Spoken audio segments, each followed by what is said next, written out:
Lakle lakle Inspector Tayai Tayai Tayai Ahan mamak to the Inspector Tayai tabiri basimu James Sagruzamna taramnok chubagaloinana ikoknona khurumjari Chahi manga hena chatharaglaba crime series Inspector Tayai bu support tobiriba tabiri basingbu hanhana thagachari Inspector Tayai ki wari sing asi Malayam da tholiba tonga tonga crime wari sing asiga mari lena na miyam da mit na kong oine na bagi dama puthokchaba ngasi ki tangkakta puduna laksariba lising amaga chamapan ama shuba saro ana uba tangkak sathajariba asidana panthoi humbudra humdoi shuba saro sathajariba tharomasi adongi pungning wakhal ngehaktang urabasu potha janana na bagi dama aikhoina honajabani mamangi tangkakta adona tabige lebak lei mahak imung adu da tholiba thodo wathok sing asigi matang da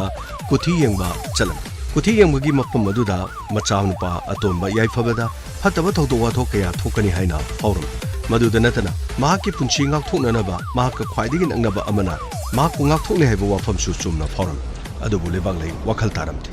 amarom da dipakna imung adu da panthoi ga wari sanana bagi da mak ururu leiduna leirami panthoi na hine da bu ulami makha lord yam yamni ujigani Nupagi follower yam the one. Nupigi diva as like Naktani. Nupana photo thagab the like say, Humpu yodi. Nupina Tagat Padiva Sanipan, listening to Lishing Manga. Nupigi good night is singing. Kedori what I got to Sajika, Putting out to Tologa. Sinukatai, no Kangi, only Poggeling, no Kangi, Tauris, oh no. Kaigino and Coqueto. Solomin causing out to worry son of Zodana. Yamaton, I son indeed. I get away sana dino.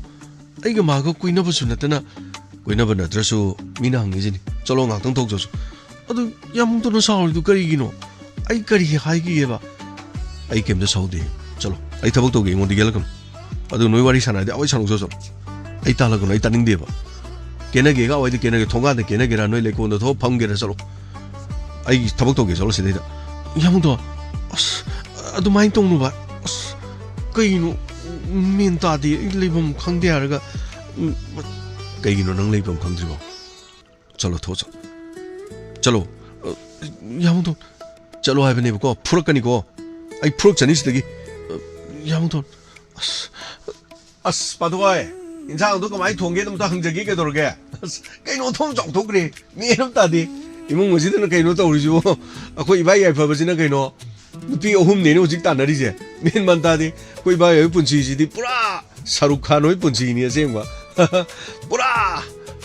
uru mi jing loi ngau ni dekha hai pehli baar sajan ki aankhon mein pyar tak tana tak men manan ta ba jana ti tawri ai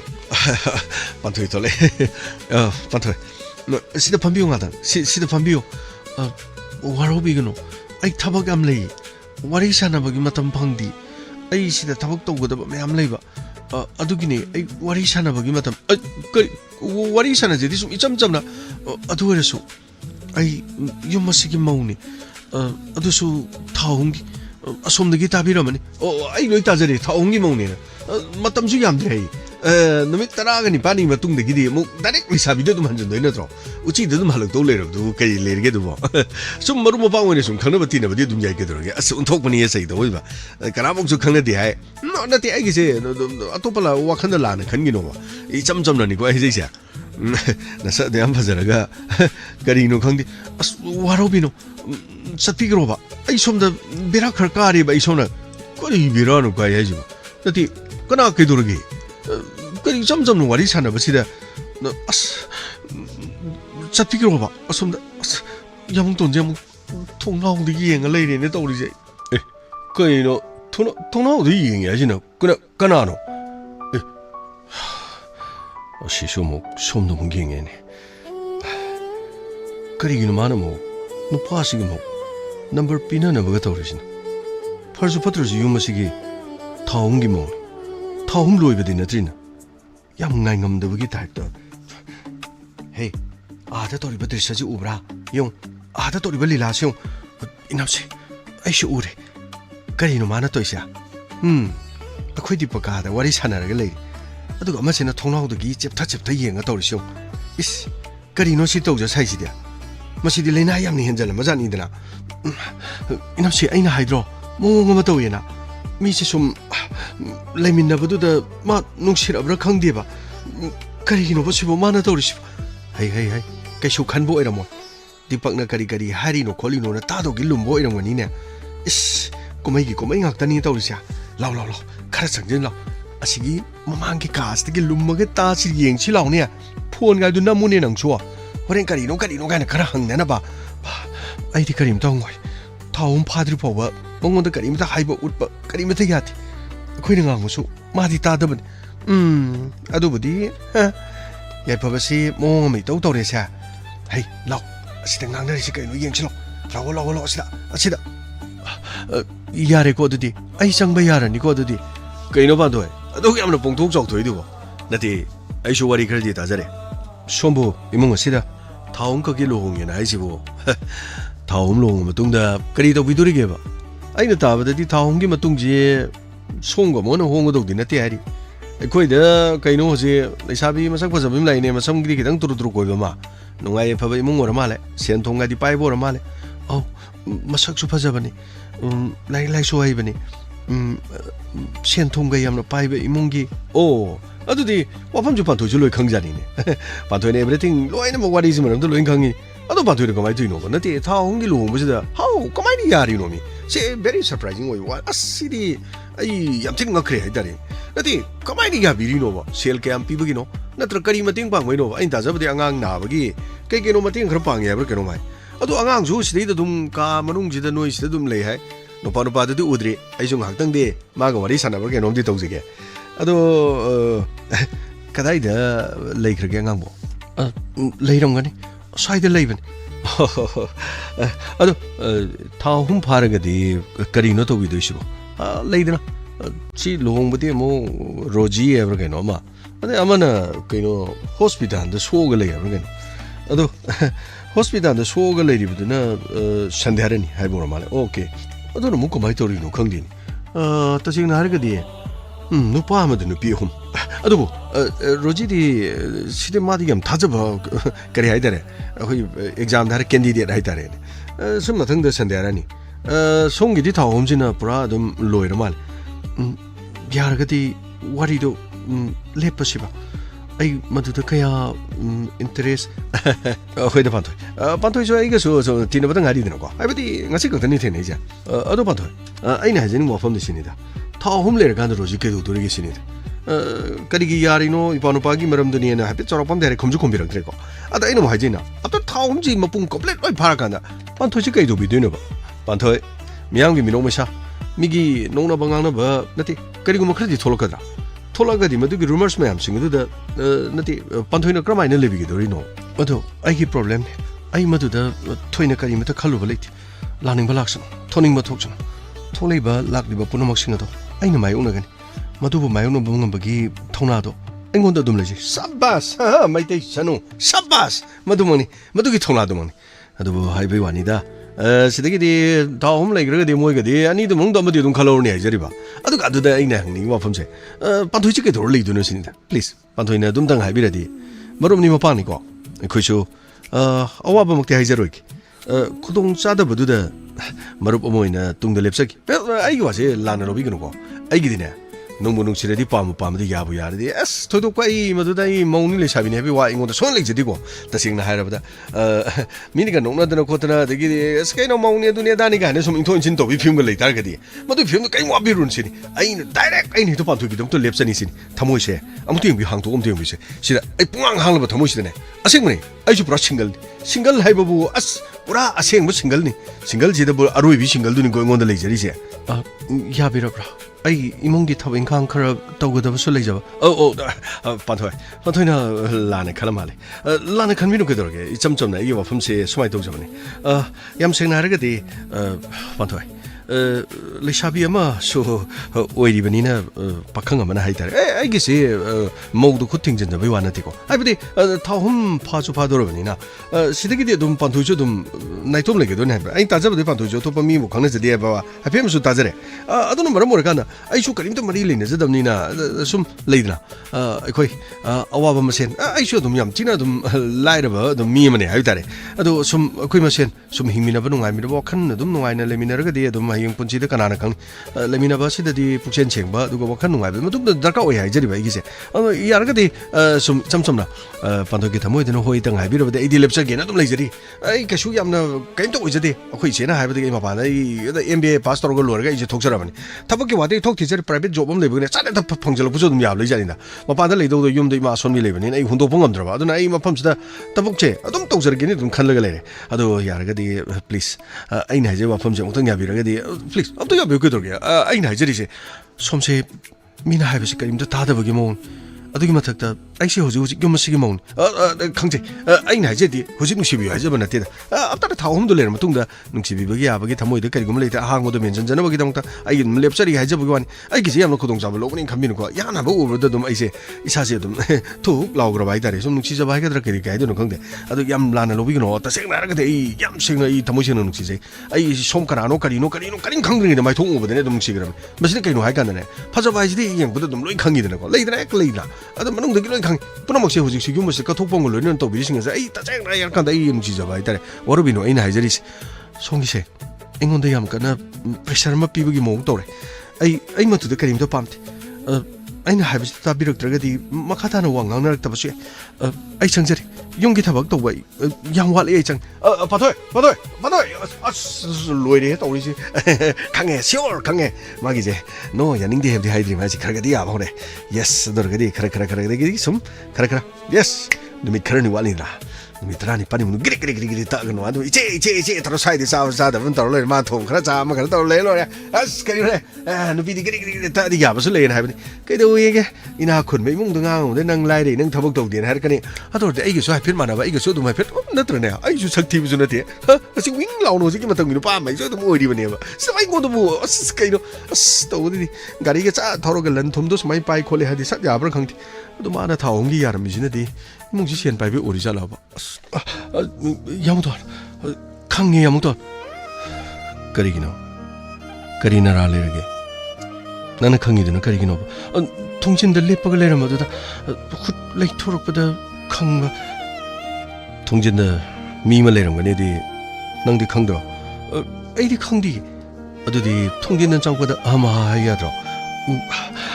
हायौद्रे हायंगे हायरगे यामुतो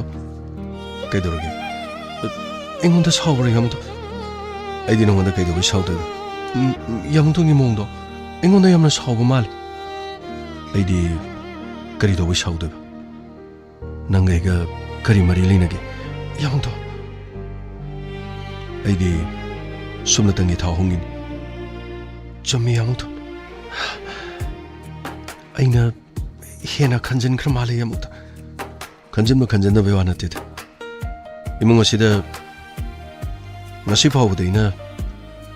atopa nupi mata sunuksi haiki basu letre ima koina haina baduna aman aina nupi phau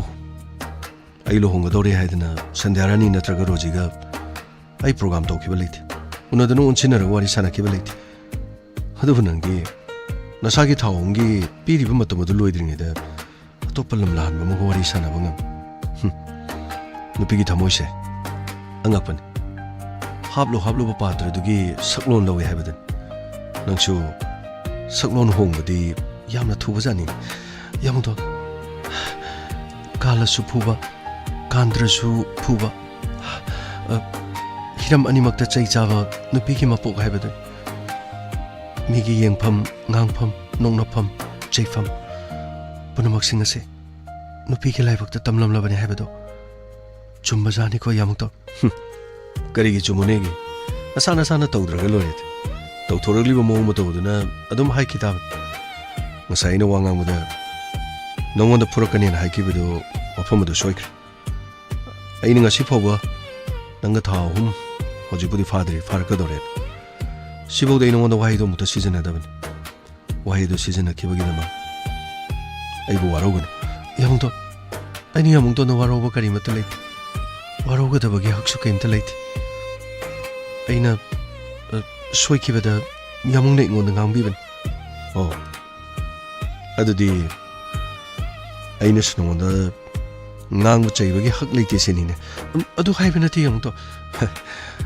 nang bồi cái canal, anh nên nang cái canal, sum na tangi, thao ông gì, adu số, mà tâm lôi rồi cái đó ba, mi cái đó đi, thôi, orang bayar kalam be, adu benang cái lain dari bamaria sini, yang to, madu dah ina kari susing na basulit. Aina karigumba kiba phaukiba su leiti aduga aina maduda na chungba karigumba mata leiti khangde ni nangna harido aidi loksan mangam the karino su khangte adubu ai masimadi nongoda phongna haibangam ngasi phawbodi tha hum phadringin maraga sida ai yum amagi nupa amagi mathau ai adum tawkhibra khal ai nahangna pamdabadi tawkhidabra na khal yamto aishu yamto da tamnana kariguma mata lan khidabra na khal adubu aina soibadagi lan khiba yorom bataradi aina soiban aibu ngakpiu aigi thamoida yamunga iga kariguma mari mata leitrabasu aigi ishwarni aigi ipuroibani khana tha humsidi aigi puningda kana khangandana la chabasu leijaban tabadana wai hebase chiman thongda phajaba kham thamoi nungdana ma maduguma khanbasu yaudaba leitaba nati chindana ma thamoidana ma ningbana ma khanbana ma haidorokpana ma tawthorokpana ma natrane yamuto yamna lumali aidi loksan madangamti yamuto na harido tasingna aina lan khiba oiba tharagadi yarid kaisu lan ma leiti punamak haukhigani punamak loikhigani punamak satkhigani kanana su khama ngamoi punamak lapkhini punamak kaukhini punamak mutkhigani mami shamigum leirambadagi pumnama khungul phawa yamuto yamungi wahi kharaduna aigi thamoida wahangke amaram hangal matik chadrabi aiguma mana karibudi ngamjarugan adubu yare ai saibok nung thoki kadai waida thopi gadaban ai sapada nahana yengsan mai maram kari yengsan magi nati yumdagi mapan thokpodudi abuksina mado imaga iga oiba wan maduda nang yaupam thokti ai asabok thoki yamdo thonghala nadi chatpigino aingonda muk abuksino horen nongonda ngangana ai haige aina namdunu chatbane haige maduda nang kari mthi yengsalakano ai asabok dong thoki yamdo kamai toni thokri kadai no khangdi amana karan pujalakdana aingonda lana lokhrabra khangdi adubu yamungtongi thamoida aibu warori bakarigino aibu warobudi aina karini aina lobi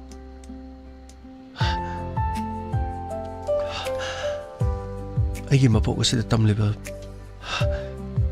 aigi punsigi khongchat asibu kari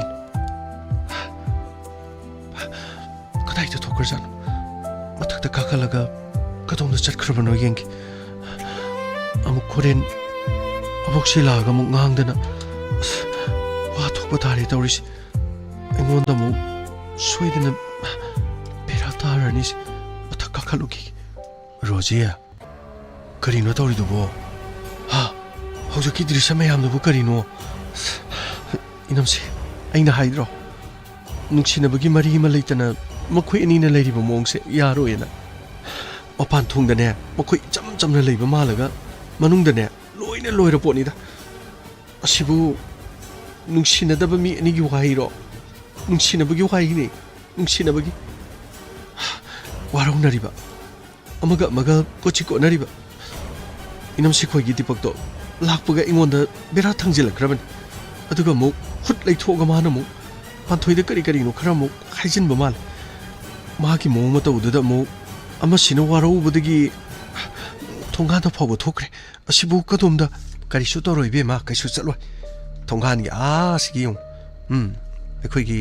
heiko lekbo na leina sidani mana thokris yam lamna chalu ne ge kamdong ni tawri side ekhoi gi nupa du no kadom chakra kadai du no man chakrisina leibu udine inamse moi ki mopa no pa do hangamani mopa no pa do manak te leram be kari ne ge tawri side lu ga dori da sidi la long khara sindra badi loiben idea numit tarani pani phawbada sumna toksalak labadi ahing amada lan ama loiri bani nya aphawba mi kaya ahing amagi landa pungtum hek tumliben punumak singa se plan khara tawda badi yaroi sidi berai amna thangakan ye sanara kani bu sidi kamdong ni tawri sidi inamse kari plano tawga dori sibo nati idea mo amaduna doctor da laikre khara phare na khalaga mana muk sono mi henjale sibo hey maduni na ina hari base tumina leibe yaroi nya mai pe ma nupang no pingo mari leina babu kaino no makhak mari leina khara lore numit taraga ni pani le mori basida bo is ai panu pani na tawja sare sina karino sina mu panthoi da mana mu karino acting phating toksalu basidagi ani sina kochi kona rapi helei bani ne nahan makai di kochi kona ramadu kotpham leita dan le ramadu kotpham le rabani na kochi du dagi korang la ka dori ni ne kochi korang ado is angak po ere da ko angak pa do sidagi di pura angak po do oi dori bani ne amaga warau na da na themaga sanara da na masidai da ai din hangai moina sangnari bisai sidi atopa karino yamna kaina nungsi bagi sai ne na kaina ramdai nungsi ba kochi thangba horak le ga na idi harau harau saktana ga tawri fi machu chetra mana madagi tillu ale dolani ya tawna hanga amarak ki machu ga tawdana mana tawriba acting phating singa chidi lang thakli bani khoi thakli bani ne sing manung da leiba nga na sing manung da dum leibe ya ba kangpha na mami law tho yang apada matak ta gi thak ta reba khojei langgo na mana matak ta thu do na pulli dori ri ki si chinga makoi bu makhya tu ta thualaga khara pija pithak toraga matak ta phat long na singat kani ado moidi kari meta khangba jana tren tawri sidia is sidi kamdong ni yam lure ko sidi ai yam na pakale sidi mong aman namse kari no bajik to go dori sibo hai ama sini yong dola matak ta ka tani yeng ri jura ba kadai de no matak gi turbin dhan ri yeng dori bani na amana da ning ba kai ba gi mong da purit ti sar ango ba ma khongga ango ba ma is mako ko pare ga non dhari ga u ma khong janga thadana leigre ne ei imai pe ma kaina bagi sei dum sakra ma le ne amana kari no mathak sidagi da yeng dana leire ne tawri sa inamse kari no ba tawdori mong se kari plano ba tawdori se amana hospital da leigre phare da na khalle ga yum da le hori sina kamdong ni tawri sidi wa khana da ba yaroi sidi yamna lu ga dawri adudi imasina satkhibaduna kothi yeng ne sakri ye kothi yeng ba maudu karamba chana de no yengi bani dana kana pharok de no koi pharok de ma pharok de khangde adu lore ga kaino ana bai manak chang ne dai ana bai manak chang ana ba hanguni mai pi ma yengchi lapiro temse somda thabok pu atei kadai chatpiru ba ibungo ai se na handagi sulak pongam da bani angang gai na bute dum chatpa ngasidi ku thi yeng ba masu haine ki ba matam du di loina naksila ka dore do adugi ne hana ku thi am te yeng thoke na yeng tholu bani ne ku thi su kadi no phanungai na phaurak te itema ikhui angang singi maram da madum da di bunga thoina phaudre magi oini yeng bani na adubu kadi no makha ta na so dum loina ta na kisi adubu magi phibambu kamdora gene itema fanayam di phagalabani adubu makhong tharaga hek chatpa haibadudi khara dum watkini somda side ta changhan bi ibema hai somda lain hai temsi laina 마세야 아이 야래 나사도 랭어누네 야래세 하이 비마 세세 시까리 노이네 짜나바 khara porakpani kari kaino si amta loksaluse chemche yare si porakta su yaraba sibu he anaba hangba lakpani ne tauda yadabani ne se paisalune se hoi hai sandyarania masi nang nei khoidagi hek chatkhraga ne tawriba dasajine karino khangde ne aisune kuthi yengobada ne apanungai ba phauti dasalang kali haidana ne kanna phau aduga karino moina maga nakna leiminabana mabu kangani adum haiba maga nakna leibana haibasidane aisune loksanbam je men man tagidraban yumda horen isa singa toruga tanagena ne kanna khaliban ingoi nangi sidi kam dori masi singli si lonsinnaba khrayaur laibu phabadagi sarudi tikhaudre nangonda tamnane attack tawriba midubu kana orijano police na kari hairino moina kari tawri tima kana na kari gidamak tawribano haiba khangte low suba mi singna ubadadi atamna na magi gari sida anirak ahumlak thomjelle haiba wafam sidi mayek sengna mahai police na su maduma adubu thawdo udu de chenaba makhoi singna dudi police na phagatpa aduga Ogju phaw kari mata ngamdri mal temsi thabaksi laina di tokloi isagi maphamda suk yamna yeng thiribagi maram sikari live attack gari thomjalaga hat ke tawni makha tarakpasi kanana kari gidamak tawribano makhoina kari pamlibano ai khoi da sen demand torokpasu lekidi ai khoi ga nungaina da basu kari mata leite isana kana gi punsi da kari ayat apan piru bagi dama isa gi punsi da sumna singnarak libano haibase masi angak papai hadubo itemse ai police ta report tawro matung da case asigi matang da thijanna ba makhoi da yabadi pikraban makhoi na hoju phawbadi kari mata tawtri yadragadi temse ai isagi mafam da singnar liba singasi ai lemna khak to ai higher authority di satkani home minister unagani tanagani makok thongba police DGP unaraba su unagani mara leba singai puthongna na soidina honagani temsi punamaksi aikhoina tumina leiselabadi khak yar handak makhoina toroliba thong asida aikhoina tumina leikhiba tarabadi yai khangdana temsi matung da sumakhoi soidina maki kharadi torokhigani manichan thabakse yamna section gadaban aikhoina phana khallagane mina lana khanba yam leirine aishu isagi da phorok libase chumna phorok panatena mem chawbe ichimsi habiu ichimsi karima ta sonda kanose karino punamakto police ta tawraga ain yoiba tawpham thokpa sing tawsi nakhoina mi khangba leirasu ne nakhoina nakhuta ain paibe yaba nati hoi ichimsi nakhoi sune aini yeng loriba mani panji gi se nakhoi su mutang yeng thokna ba thaw yamna chumna phawkhrijani ai sagi punchida hana thokiba thawong singado loina phawrok pajan mayam yai mada taba da sadu mangonda tasalai banidana madudagi hendoktana phu cheidana tawdana soktuna hospital da leirure madudagi mangonda thilakpa thangdo amu thawong kakinena lohongbi panthoi da mu pandana mu hospital da mu leirure dana madudagi amu khara leiraga mu nongmaina kapkanena nongmai munbagi thawdo madugi matungdana amu thang ulakpadagi police kaudana mafam aduda police laksalakpadagi mara leiba makhoi sing adu phadana hojik police na warak watemdana leiri makhoi sing adu su soibadagi tawbani nongmai lakpaduda nongmai adu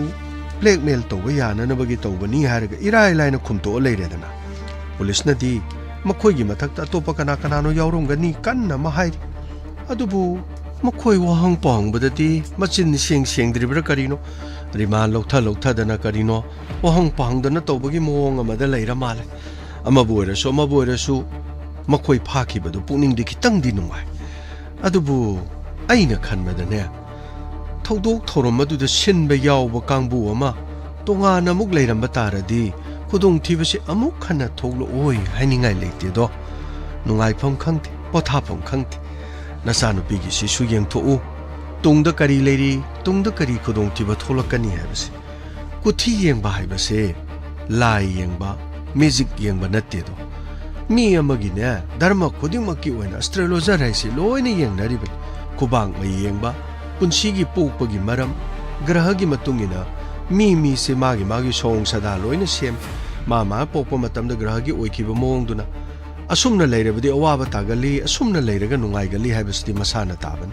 punamak sing adu yeng thokadabani ko fani temse ai yeng na bhona jaki adudi sandhya ai amok chananaba tawragine hoi imase ai leija horaki aduga panthoi do aina sole I haidana mabu mukta tambi ha panthoi da hoi ai tamge imase panthoi na lori ba thodang se yamna chawi panthoi se magna yai phabagi punsi se hanjin na kayara kan khrabani ko imase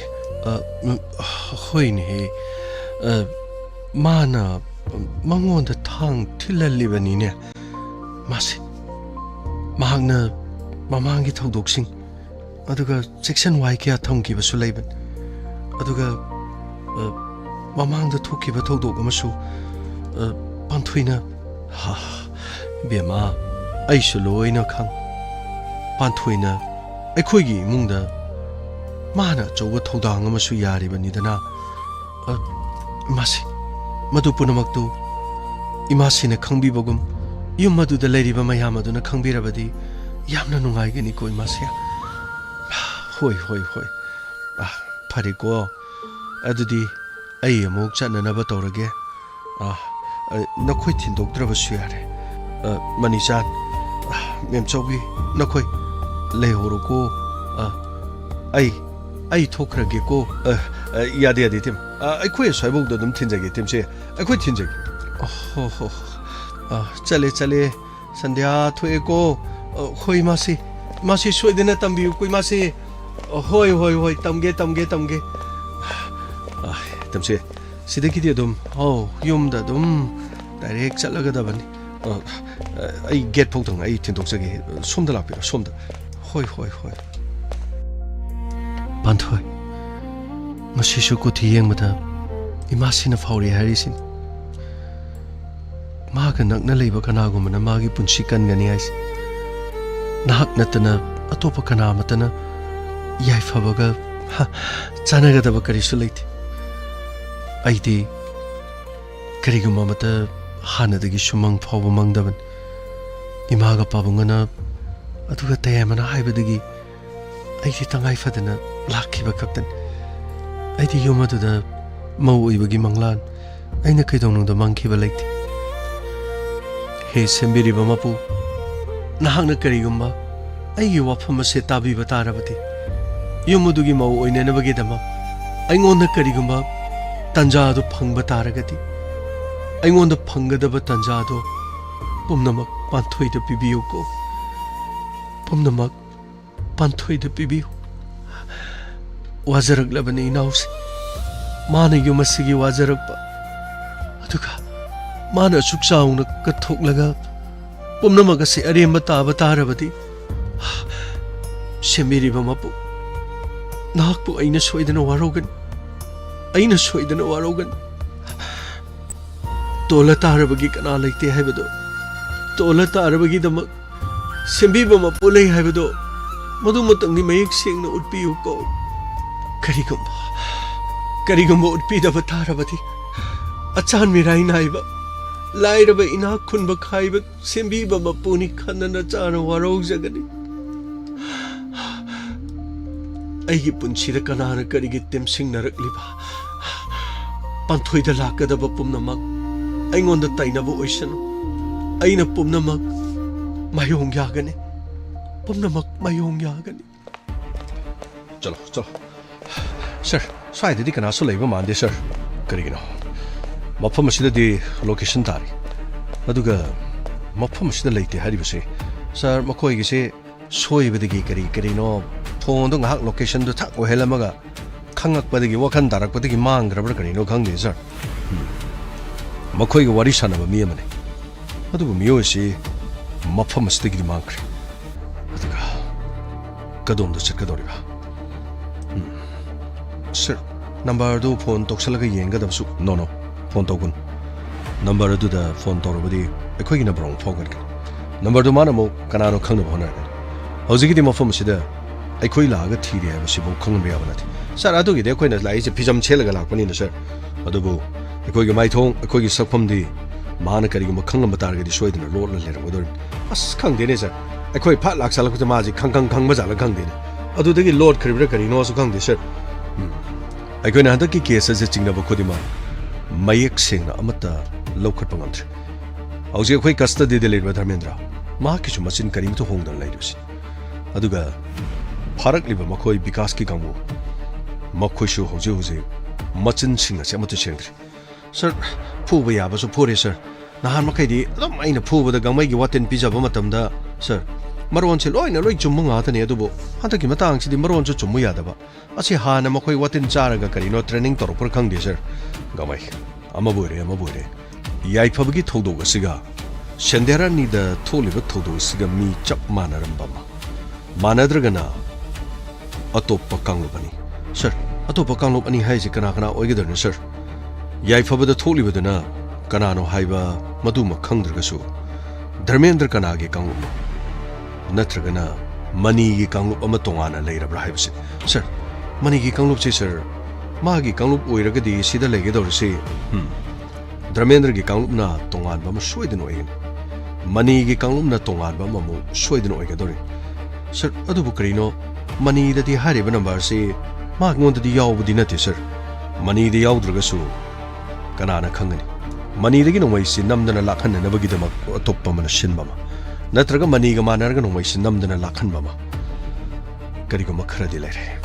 sir krino adu de khoi gi informer thado ga mani gi maram de yeng da su gamai mani gi maram de yeng da karim to phang dre basi mani office ta dum thabak chali office ta dum kar adu bu sir krino mo e hoje ki silem behavior karino sir ga wari sana ba matam da makhoi gi boss wari ba silem bi ga wari sana ba matam da silem bi da su kari guma behavior khar di mani no utpadi ui hai adu bu mani na office ki thabak te ning chi jana taw makha ta ba kari guma on ba hong balak patara ga di kari lege hai badu yeng ba lo chana ba tawsi as aina khan mani sir si mafam je soi da ngasi di phara ni sine aina khali je sir adu ga di phada na han ba tar ba ko as kari hai ga dam no khang re se sini ne khallu bana ma oirak bana ma ai do ne sir akoi chat khra de amuk marum de gi muk soi da na thol phu se sai da muk tu mina lai sir sir gamai kanaro chana ba tawsi akoi lai khang no ma form sti location op tor ga sat khra adu bu kayang koi na ma koi na thokani chana ba tawsi hospital da salaga imung manung ga so koi wari khar sana ba gi tangai phada bale sir adu di sandhar ni gi makhoi gi imung manung mani apok papopi unaram gi matok tai haju pa boy khone karimata to bungam de hadina koi gi tak to soi dina waro rongani hospital ma kerum da chana ba tawsi pani sir no gari thor sir gari da sai da thama mani na law ne khong chas law pani sir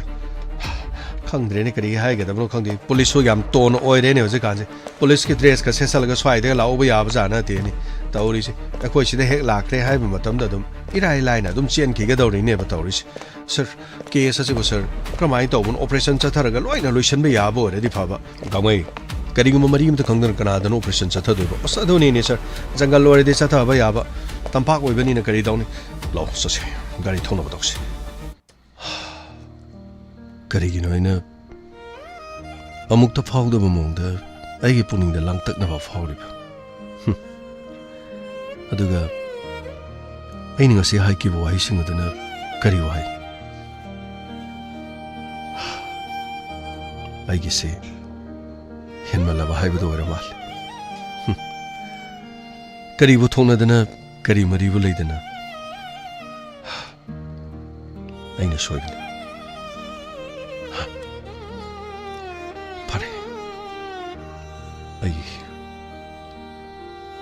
ai chang na ba tawrake adubu ai ki puning da lang tak na ba fauri sibo kari maram ni aduga hai yai phaba Karino nang na datori dubo. Ha. Se imana pari ba khawse amukta gari se swai da changjala khama mu yada dana ne. Khongna lai bani ne. Ima. Ngasai na gari ma toroga sa si harabasu. Hai, na khoi mayam di yening da tawbani ne. Na khoi yauraga satpa yai ne. Aina gari ma da sidagi auto da inang nang na zar loi na satpa yaba ngaktan. Se amta payu se. Ma kari no sibo. Hai ra ho tum khara lerak bani ne. Ma kuthi yengubudu. Kuthi yengubudane. Ama tane phana phorok panatiko. Yamna phatana phorok khajan. Siksilu ngakta. Maruina ne. Nangi di aphaba amata hairakti. Khudong thiba kayana ne. Tungda ngaidunu lei. Yomchindunu lei na hairiban. Imane yamna langtang. Kari haigadabano khangti. Ima kari mata khalunu. Kari su tawroi. Madu yade ne he. Aduka kuthi yengmada. Wafam amatangti. Nangi punsi si. Nangi yamna nakna leiba amana kalle. Nangi punsibu. Nanga yamna nakna leiriba amana. Adum kangani. Nangona khudong thibadi toloi. Aduga mana nangi punsibu adum kanbigani haribani na. Ima wafam adubu hekta chumgadren. Hai chumba chumdaba nate ne. Kanano na iba naktriba haibado nangsu khallune. Punamak singsi mamangda panthoina anirahom lang ngakthokre. Hogsino muksidagi matam khajikta ngare. Nanga nangna leiba haibasibu kana oigadorino. Roji oigadorira. Sandhyarani oidorira. Kana oigadori yene. Ima adudi aisu aina khangma ngama natrima. Adubu faresima. Imungda sangase. Hai ai wa haike. Nangne chathok khotokbadane yamna seksinkhigadabaniko. Yamna seksingadaba. Adugane sidagidi chathok khotokbadane aiga yaba yaudana chathokpa yaba natiko. Ima ai office kadaba yarui. Sinomani ni le office kadrabadi aidi karam togani. Karino ne nangna haridubo. Nangna chatkrabadi imadi kamdongni. Ha aina haribasin tha ahum apung phadriba phawba nang chathoran nangi office ki thaba kaido to keso loina to. Ima madu tokpa yarui. Imana harido ai office kadaba yarui ba. Yare thamosese. Hai panthoi. Abokshi. Se paisaluse. Abokshi. Sidi yamna leirakpa male da abokshi. O leirabane heira dagi kari dagi mayam leirabani se. Hai. Adai da nupa ma leisibu kanano. Abokshi kainoni Dipak kaubani. Akhui inamsi sobaini ki mopanupani. As lakpagane doro torogane koi kauragane sain sang pawda madi kari loina sakri. Adugane machinji yamna yangba. Yang adagidi akhoi mangalu karai legena ko thithiraga mangan unaruni mangan ga sida wari sanarin. Ima ai changmake. Hai kaidorage nangbo. Haima karino si makuta paibo pochi thamam. Haima kaidorage sibo. Abokshi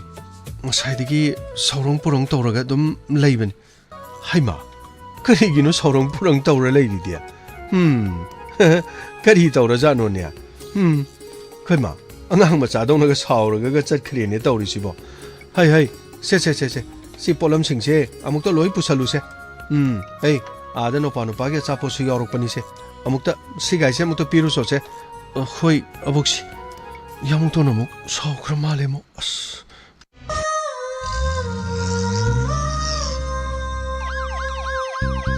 Luckily, Inspector Tayai. Luckily,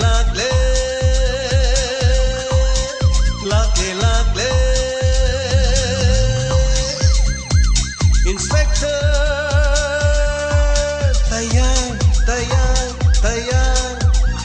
Uthanaba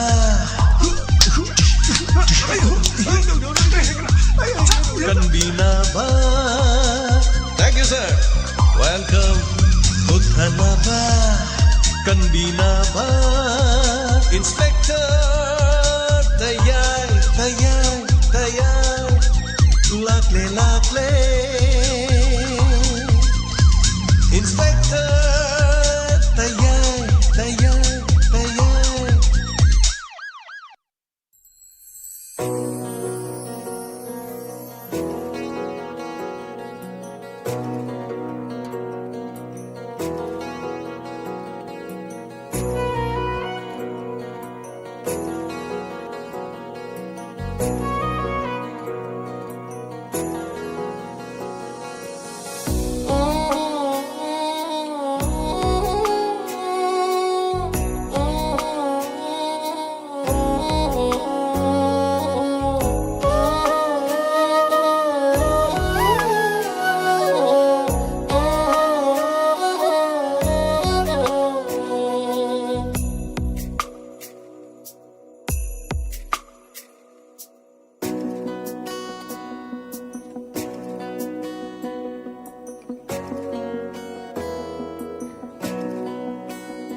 Hanan Tagachari sige lantok chari ba Inspector TAYai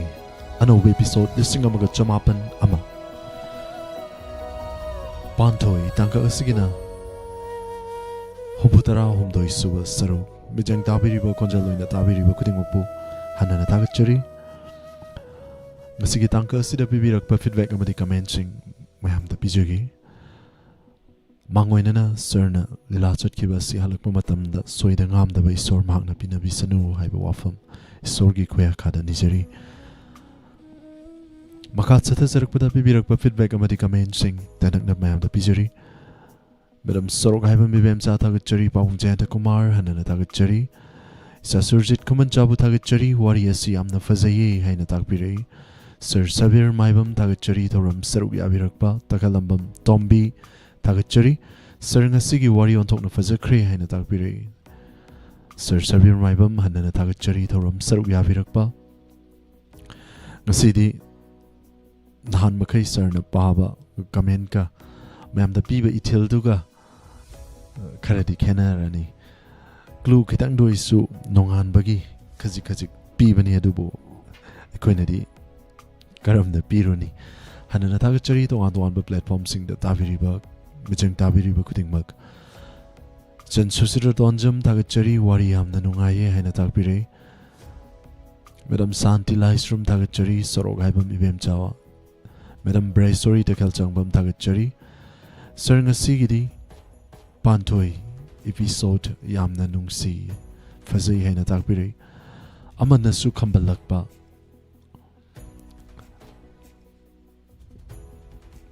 Kamban bahay si asawa do ni utorak pa Yaifa na utorak liba asawa ba Karigida mo utorak kiba asawa no Hana na tagachari Madam Mani Tombi asayam tagachari Sorok haibam ibem cha Tagachari Yaifa bagi machil magna nungside hairagasu Nungside haibagi Nungside haibadu madi sungayadre Mana utok liba mahaki Kari hai batare mawong matau mayam na su tabiramani Ross mani hendrembam hana na tagachari wari se yam chak na loisin kre hai na takpire Pawong janta kumar hana na tagachari tauram saruk yabirak pa wari asidi yam na fazaye ngasigi Inspector TAYai episode listing ang mga chamapan ama hai na takpire Ima Madam Bimola Naurem tagachari sir ngasigi Inspector TAYai yam na fazay Panthoi da yaifavana waro ba utpado yam na nungsiye hay na takpiri waro ray sige maram si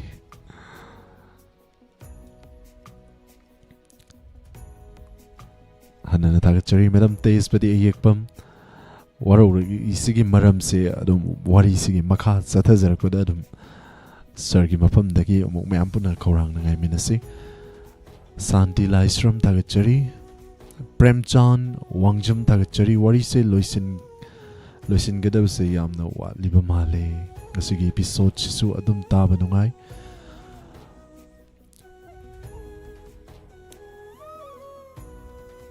Poloy from taning bana langtak nari tagachari hai na takpire loisin wari se adum sathara di loisin bai se masana tabani mioi bai koi gi punsi su aroi banai adugumna wari su adumak nongma natraga nongma Panthoi hariba episode loisin kini Karamba waroi sinna wari sige aroiba tangkak oiba mayam puna makat sathazarak pa episode sing dagi soidana taminase Madam Tays pati ekbam Ross mani andrembam hanana tagachari tauram sida saruk yabirak pa Imaibem sa ningthauzam tagachari Ngasigi episode yam na nungai makangay jari sir hay na takpiray Madam Bizenti Haurokchum tagachari tauram sida saruk yabirak pa Hemba moirang tim tagachari pawong janta kumar Madam Indu oinam kuding mo pu tagachari tentak na pajogi Tangjum kiran bala tagachari Madam Basu Haikruzum Sovita wari tangkak yam na fazay Yam tang na tauram sil live yawa fangjay Ipuavu hana na tagachari hay na takpiray Madam Tangjum kiran bala Kasi di karangan ba nina nahan wakay ating ba da tabasing adumak ating ba ngay na baso yarong gani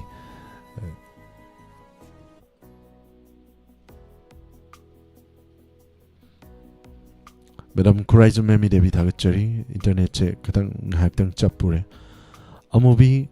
mayang langbam thagachari kakching khunau hanana thagachari madam amubi joymati leima ngairangbam thagachari thoram asida saruk yabirakpa wangjum romain thagachari thoram saruk yabirakpa madam purnima thokchom kuding makpo hanana thagachari nungtigi say amam kong bagum nasisu isay ama mayam puna taminasi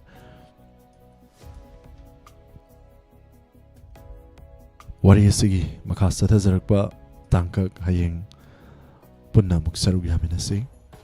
isay kudol tamjagi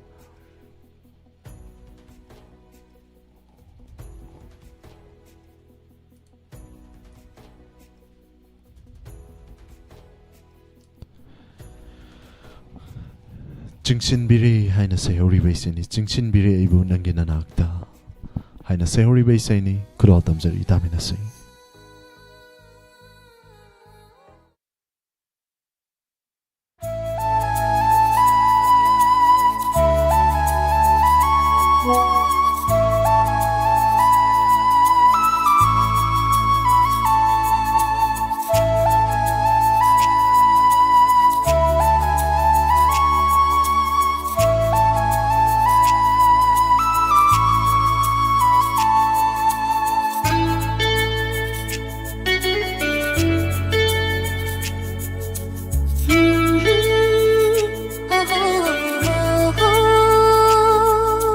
Singsinbire ng naibo ng ginanakta Punsinbire ng ginungsi kisina Singsinbire ng naibo ng ginanakta Punsinbire ng ginungsi kisina Aibo na tanong da Aibo punsigi Aibo na tanong da Aibo punsigi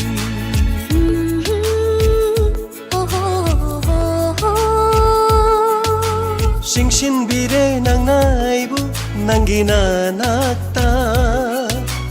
Punsinbire ng ginungsi kisina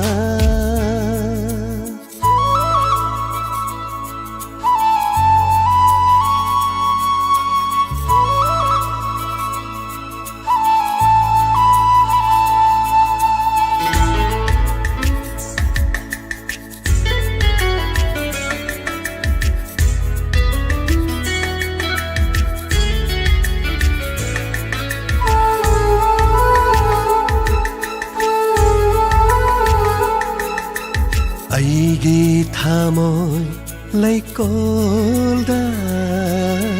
shatlaro naning tamna akan banong lay laklashu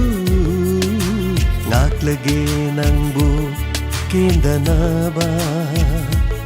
pulage nung si kisina ay gihangla batamoy laikolda bulage jetna punsigi linda na ba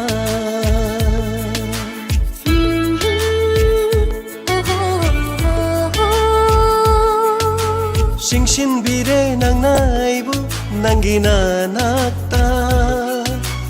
Punsinbire ng ginungsi kisina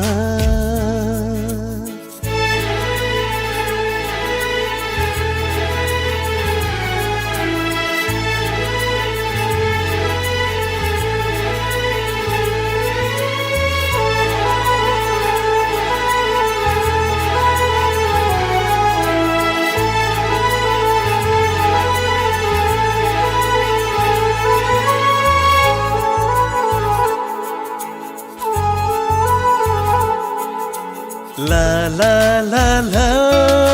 la la la la la la la la la la la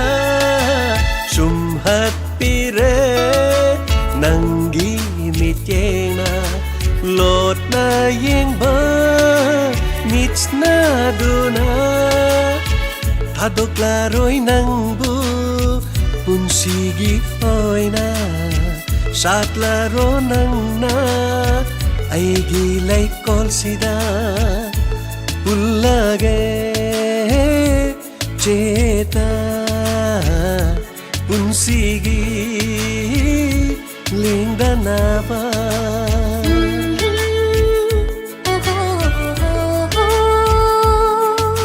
Singsin bire nang naibu nanggina nakta Punsin bire nanggi nungsi kisina Aibu nakanungda Aibu punsigi Aibu nakanungda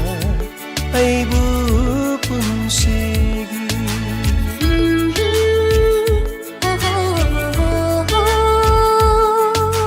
Singsin bire nang naibu nanggina nakta Punsin bire nanggi nungsi kisina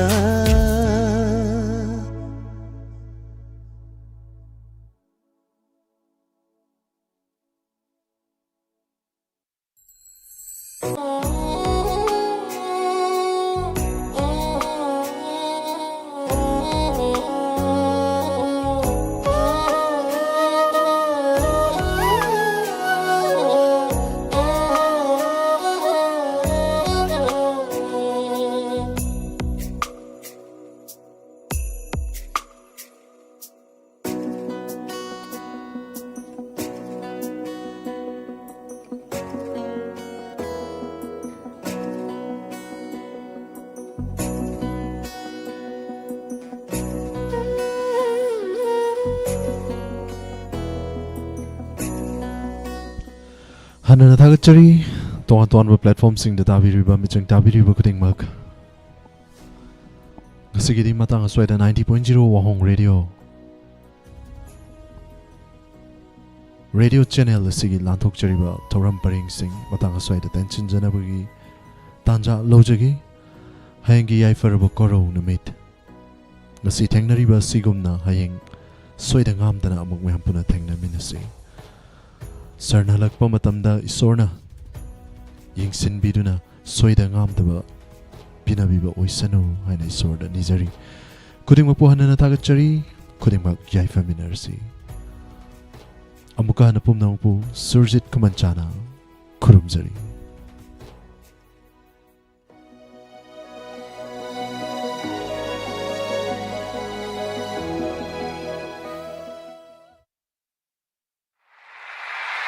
WAHONG